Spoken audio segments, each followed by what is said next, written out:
Gunners of Africa, you're welcome to the show. It's the match preview show for the game between Arsenal and Manchester United coming this Sunday. The Premier League is back, as you all know, and I'm here with three gentlemen, diehard Arsenal fans. Mr. Joel, how you doing? I'm cool. Mark Jackson. And Mr. David, the last time I see you, hold me for shit. You all busy. Send me to London. Hopefully this is you don't not there to say you don't know to be that. I really want to know who go and beat Ateta. Just by shade Victor Gyökeres for masking it for me. So without no further ado, let's dive right into the game. Mr. Joel, what are you expecting on Sunday? First of all, how do you feel? The Premier League is back tonight. So how do you feel? It's a good feeling, you know. Good feelings. What I've really been boring with that no match. People that don't watch football don't know what they are doing. And this opening match, I see that day as the opening match. Arsenal, Manchester United at Lincoln Old Trafford. It's going to be very tough. I must tell you the basic fact because Manchester United has also had some very special players among themselves, just the same way Arsenal did. And Manchester United, if they want to sit back to play counter against you, now I believe they have good players who will make the good run for them based on what they were lacking last season. In general, it's going to be a crucial game for both sides. Mark. Feels very good to talk about the Premier League again after 3 months that started looking like 6 months. And we are back. We are back with the Premier League. We are back with a very tough away fixture at Old Trafford. The game, if you ask me, would be a tough one. It's always a tough fixture. One of the toughest fixtures in the history of the Premier League. A game that I'm sure will bring thunder and lightning. Thunder and lightning. Thor will be there. Both teams have strengthened seriously in attack. In attack specifically. And that is where everybody is looking out to see which one will be firing from day one. So it's a good game to look forward to. And I hope not just the best things. I hope Arsenal win. Mr. David, but Mr. David, before you go on, please, if you've watched this video to this extent, do well to like, subscribe, and comment. Please share the video. And if you're here for the first time, please subscribe. Thank you very much. So, Mr. David. Okay, I'm sitting here this evening. I'm already on Sunday. It's as if I should be able to just fast forward the time to Sunday. Because Sunday is actually the beginning of the Premier League. Yes, Sunday is the beginning of the Premier League. I don't know why we're giving Manchester United as our first game, but all the same.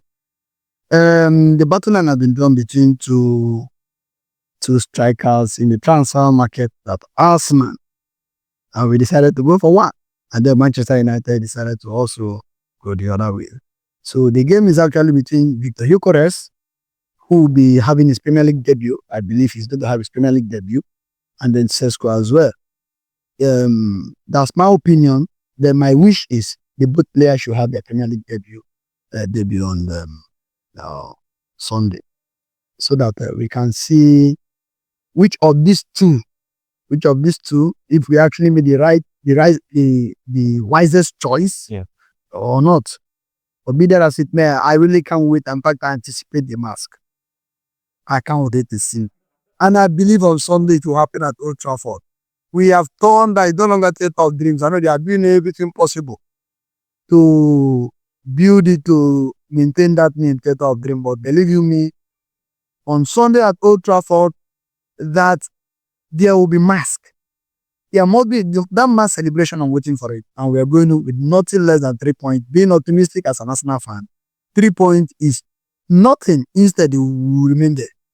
So, well, I know Man U have also, rebuilt their house. I've seen what Amorim doing. I watched their preseason matches and I could see the growth. I could see that they are building, trying to put up momentum, having known who they are about to face. So trust me, the Man U will rather not want to lose this match than go to relegation. They will rather not want to lose. They will prefer going to relegation than to lose this match to Arsenal. And so because of that bragging right. So they should get ready to go to relegation. So if they all the way, no problem then. But from the feeling everywhere, the fans are optimistic.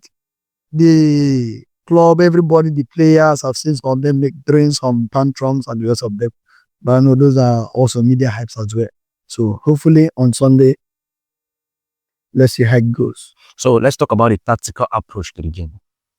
We already know what to expect from Amorim.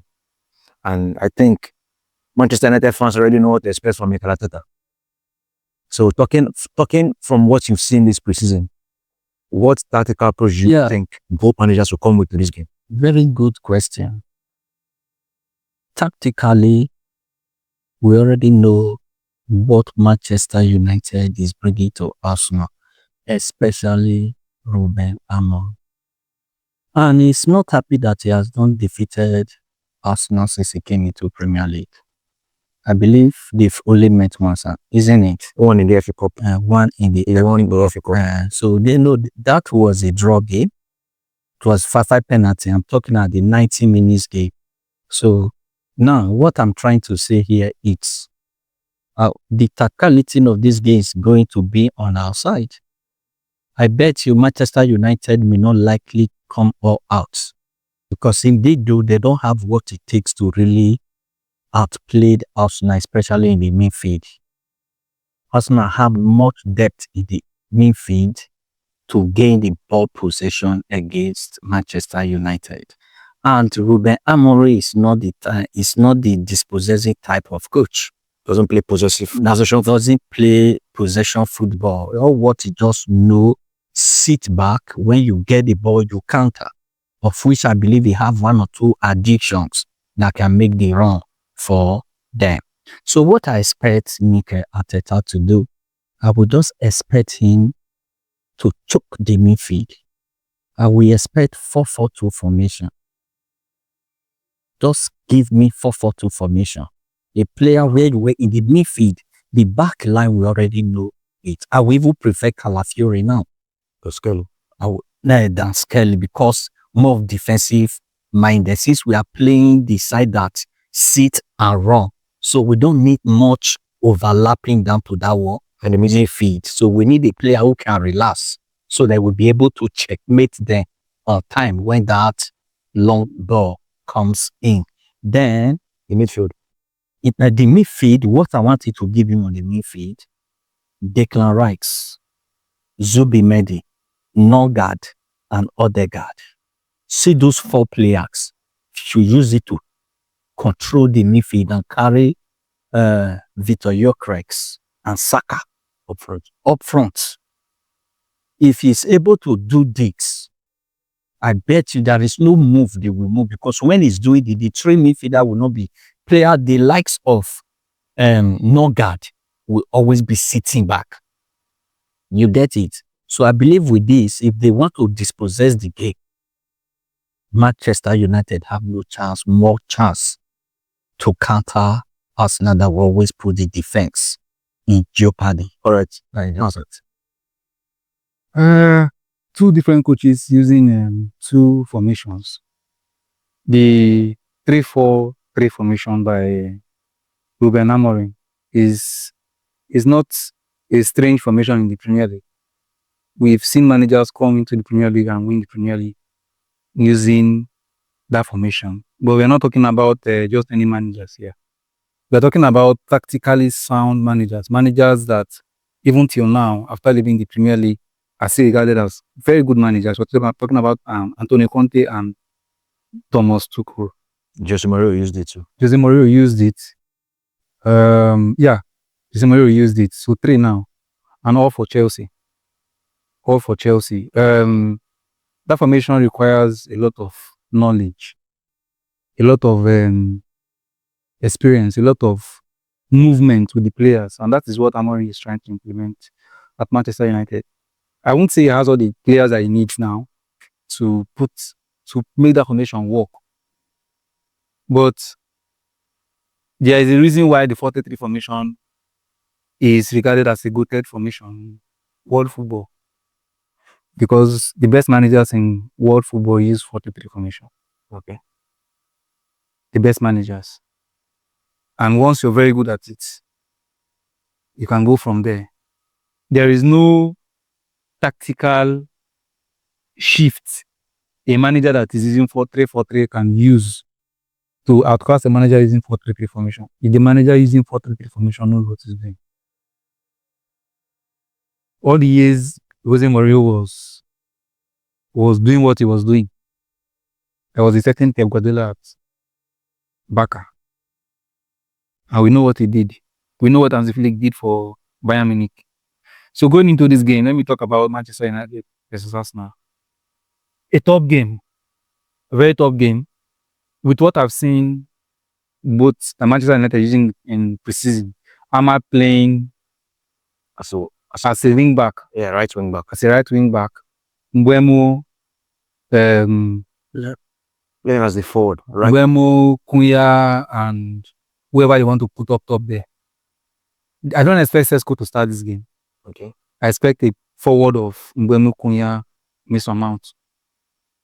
Then in midfield of, say, Dogu, Fernandes, Ugarte or Casemiro, Ahmad. Okay. Then the back line can be however they want to arrange it. The football is just going to be determined by the midfielders. And Ruben Amorim knows that our strength is in our midfield, especially with the incoming of Zubimendi and his partnership with Declan Rice. So that I think that's the reason he's going to go with Mason Mount up front. So he can come back and help the two midfielders because they only have two natural midfielders in that formation. So that will be the approach from Manchester United. Then for us now, we know what Arteta will do. Arteta is that coach that will go with his 4-3-3 formation anywhere he's going to, anytime. What he can do is in the game, change the way players move, change personnel, change how they move. Sometimes, according to what he said, he uses up to 20 formations in the game. So they can be changing while the game is on, but one thing is constant, the 4-3-3. And if we go into that game with what the team that we have, and the fact that most of these players play throughout the preseason except for Vitor Gyökeres, Zubimendi came in very early. I expect us to edge Manchester United tactically. So give me the formations, your starting side. For Arsenal, Yes. I'll go with Benjamin White. Okay. Benjamin White, Saliba, Gabriel, Calafiori, Zubimendi Rice, Odegaard, Martinelli, Gyökeres, Saka. All right. I saw the way we're studying it.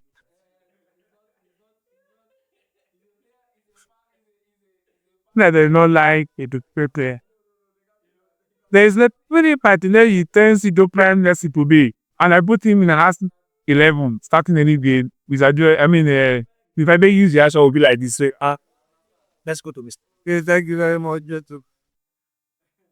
You got it wrong when you said it returns to prime Messi. Of course, I used to celebrate Martinelli when he was banging the goals already works. When his was up, not that. On a light handle. On Sunday, you guys have stated the formations and I'm okay with it.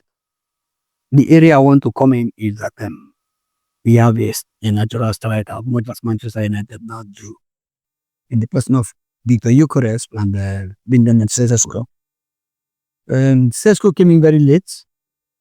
And Victor Gyökeres had the opportunity of having a better preseason experience than Sesko with Arsenal and even played a full match and has been with the team training. So there's something I observed when Sesko came in, Gyökeres came in the first match he played Tottenham. And knowing that he had few touches and we just a glimpse of within the short time. Then I observed that he was isolated. Yes. In that match. Reason why he had fewer touches. I did not expect him not to be accelerated anyway, personally. But I don't know why people complain. Besides, it was his first match, and it was not a full 90-minute match per se. The team was just beginning to fast forward to Athletic Bilbao match. I saw that there was more touches. I saw a team that was beginning to adjust with the arrival of a new style of play of a striker. And if that continues, I'm giving him 50 goal benchmark for his first season. If that continues, which is what I expect Ateta to do on Sunday, let the team play according to the strength of that young man. He is strong. He has that dribbling ability. The shooting ability is there. In fact, do you people remember that his first goal in Arsenal is even his weakness? Weakness. To say cannot learn. He cannot. The way he positioned, according to Henry, describing that the core contribution and the positioning before he delivers that a crazy intelligent goal with his head. And so the minute that this player is complete, even in free kicks. Thank God you didn't get Sesko. Anytime where I say, if we get free kick from the 18-yard box close to the 18, you just said, should I? Do you feel it? I feel something. Just like Rice used to feel it. And he said, no, I also feel it. Let me do it this time. So I want Arsenal to play more to the strength of that guy. He is strong. I'm not saying someone that we get tired very easily and, So if we play according to his strengths, believe me, we will cause havoc. Then, for the Manchester United team, I'm not expecting anything less. It's going to be a war. But Amorim is also doing a great job. I've seen their mentality is beginning to Shift. There should be a shift. Yes, he's really moving to a very good standing. So, Mr. Dave, you've said much already, so just give me your lineup. Your starting side for the game, Arsenal. Beautiful. Traditional Raya. Starting. Kai Francis, Gabriel and Saliba. Calafiori. White. The same way my colleagues mentioned. In the midfield, of course, we'll go with Rice Baby. With Zubimendi. So Martin will pop Madiora Martin. Martin Odegaard. And we have On the right, on the right, we will go with what's his name? Saka. Right, Saka. This is right, Saka. I will give it to Noni Madueke on the other flank, then look with Eucharist. Let us start like that. I don't want someone to put head on the ground. Oh, when they know now, they just like what happened in Champions League. Hakimi did not even bother himself. He just waited. Allow him to hold the ball. He knows where the ball will go. You already know the direction. If he won't go back and wait that, he'll be able to that. When once he gets to Martinelli, the guy just relax and wait at this other end of the field. The ball will just go collect that. And there's one funny thing Martinelli does. He pushes the ball with his right leg, crossing his left leg. Wait, that was very pretty. But what to do? That he did not even bother Akimi. Akimi just they have what Scalar. Direction legs. So let's talk about, there's something I wanted to talk about. Okay, before we talk about that. So let me say the game is going a certain way and you need to make changes. I want to see your tactical insights. It depends on how the game is going. Yes, the game is not going in our favor. Maybe we are struggling in the midfield and in attack. This question also will be answered why the match is on, so that we can actually watch. This is midfield. There's not one person that inside midfield. Okay. So the other person is. So just like when group of lions are moving, a group of animals are moving, the lion always attack the weak one. So it's only when you watch that you can spot the weak one. So who do you feel May likely be weak. Yes. Odegaard. With a reason. Okay. I said Odegaard because he, just like he stated before we started this session, that the most hardworking. He runs so much, always going in up there. So I see him to be the a person that can easily get tired. Okay. So because of the effort he usually puts in. And then one more thing again is why I see that they might be why that weakness might usually come in is so much load on Bukayo Saka's side. I wish this changes to also explore this other wing because it looks like if Rice is on the ball and locates Odegaard, the next person is Bukayo Saka. Some people are even beginning to clamor that Martin Odegaard should drop a bit, like come in, shift in, and also that's distribute to this fellow so will not be too predictable. Another thing that causes our weakness again is this our formation. I don't know if it's formation, the tactical play of we always doing like former Super Eagles. Slow, slow, slow, slow, slow. We were unnecessarily too slow. Also last season, that affected our anything that gives us low block becomes a problem.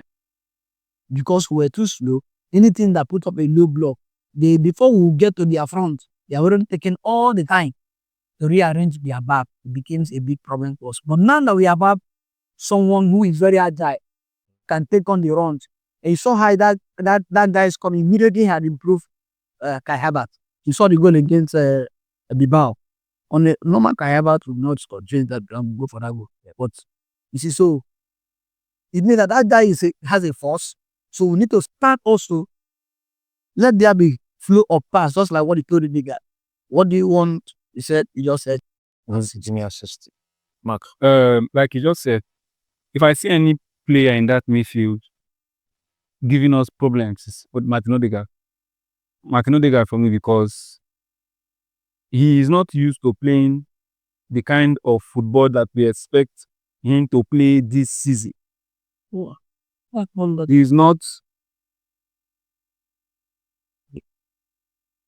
"Answer day here." The reason I said Martin Odegaard is because he is not used to playing the kind of football that we expect him to play this season. This season is not last season, where he was permitted to drop deep and create from the deep and run a lot with the defensive midfielder. What we expect Martin Odegaard to do this season is leave this side movement that he gives, The vertical. go central. We have Declan Rice and Zubimendi in the midfield, running that midfield. If you watched Calafiori in our last game, he was up front as a left back should be when we are attacking. And he ran back to defend. Ben White, the same thing. So if these two players are going forward to help the wingers when we are attacking, I don't need Martin Odegaard running this wing too. I need Martin Odegaard behind my striker, distributing balls to both wingers, affecting both sides of the pitch and not just one side of the pitch. So you're saying, your take on this My question, take is Martin Odegaard. Martin Odegaard is the only person I see not giving us what we expect him to give us. Even when we have Martinelli in your lineup. What I'm saying is, It confuses you. Martinelli plays. Wait. Let me explain why I put Martinelli in that line. No, I'm not questioning you putting in a lineup. I'm saying you're picking Martin Odegaard at PE. So my question is, when we have Martinelli in your own lineup, Maybe has forgotten. Where you have now, when you're saying while I have Martinelli in my lineup, it does not mean any other player you put ahead of Martinelli in that place will just miraculously give you what you want in the game. Or Saka will just come up and start giving you 3 goals, 2 assists in that game. no, that's not the question. No, that's how it. What I'm saying is Martinelli, you know how he plays. He knows what is expected of you, even if he does not give it to you. Most of the time, he knows what is expected of him. Even if he does not give it to you, most of the time. Martin Odegaard, on the other hand, is playing with a different midfield partnership.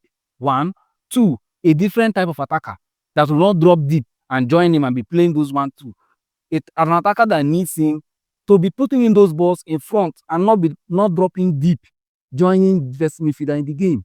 If he does not move the way an attacking midfielder should move, affect the part of the pitch where you're supposed to affect to disturb our game. So you feel he's the person likely to be the problem? Yes. Like the weak link, and not Martinelli.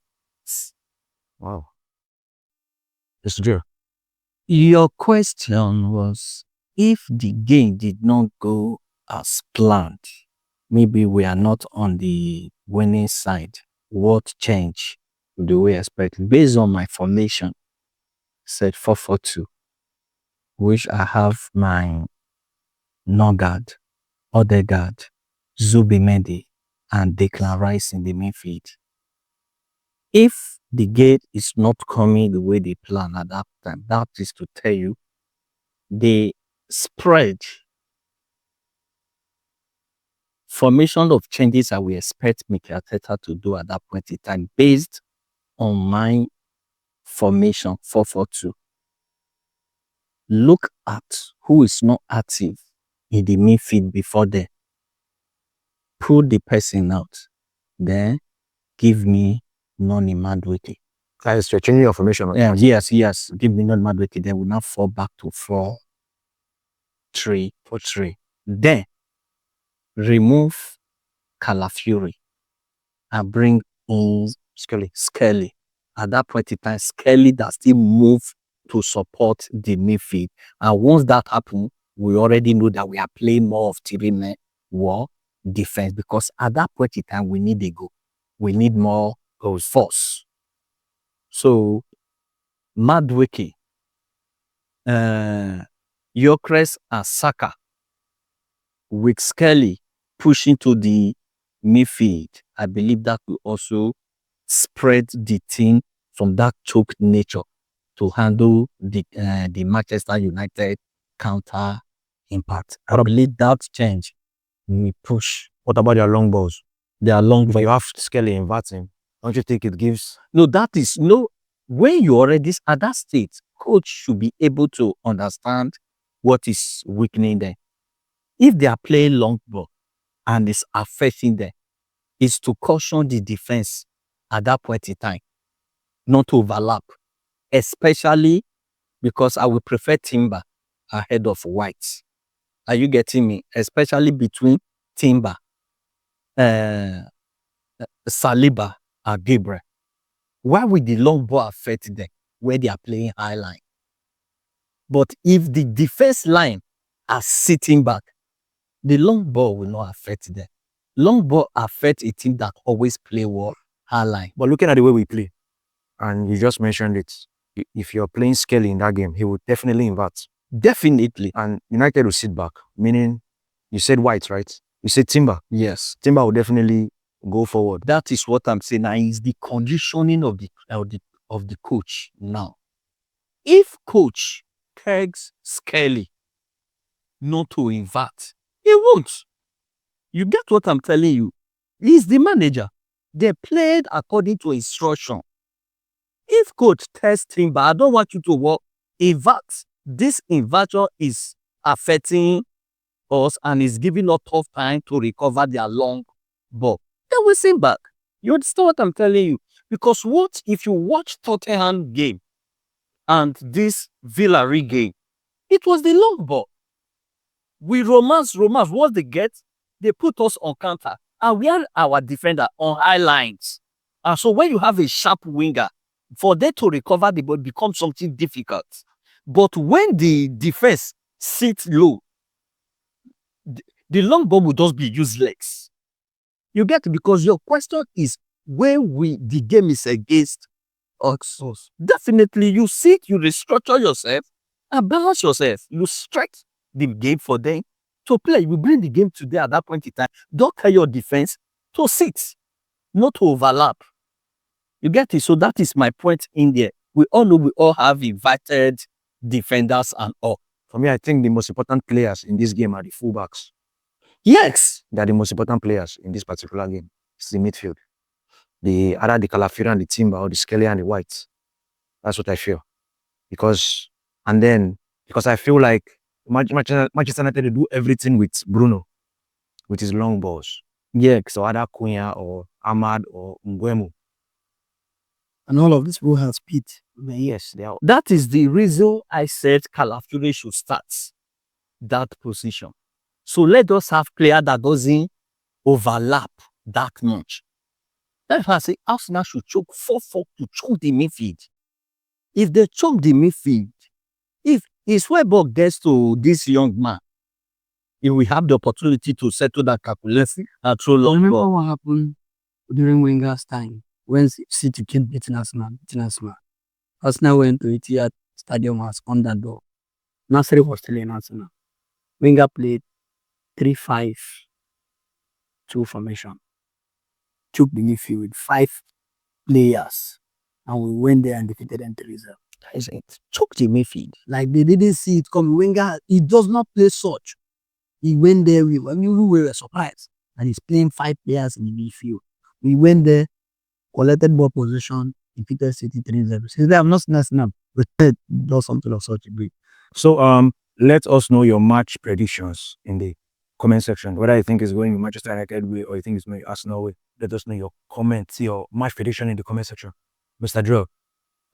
Predicting 3-1. Gyökeres will score 2 goals. Mhm. Arsenal 3. Manchester United 1. goal scorers. Gyökeres 2 goals. Okay. I will give 1 to Saka. Okay. And the one for Manchester United. The one for Manchester United. Hey, I don't necessarily. Who will I? Don't care. Anyway, I cannot lie that it don't concern me. Boo-ha. But as for That's really hard to say score in mind. Yes. Manchester United 1, Arsenal 3. Oh, God. The rate is flowing. the scoreline is simple. It's 2-0. 0-2 rather. Home team 0, away team 2. Gyökeres will score in the Premier League debut 1. He's an open winner because it's my to just score 1. And then Noni Madueke will score the second goal. 2 debut goals. And then thank you for watching. And like I said, if you're new to the channel, please subscribe. If you've been here with us for the long ride, don't fail to like, comment, subscribe, share everything, and subscribe again. Thank you very much.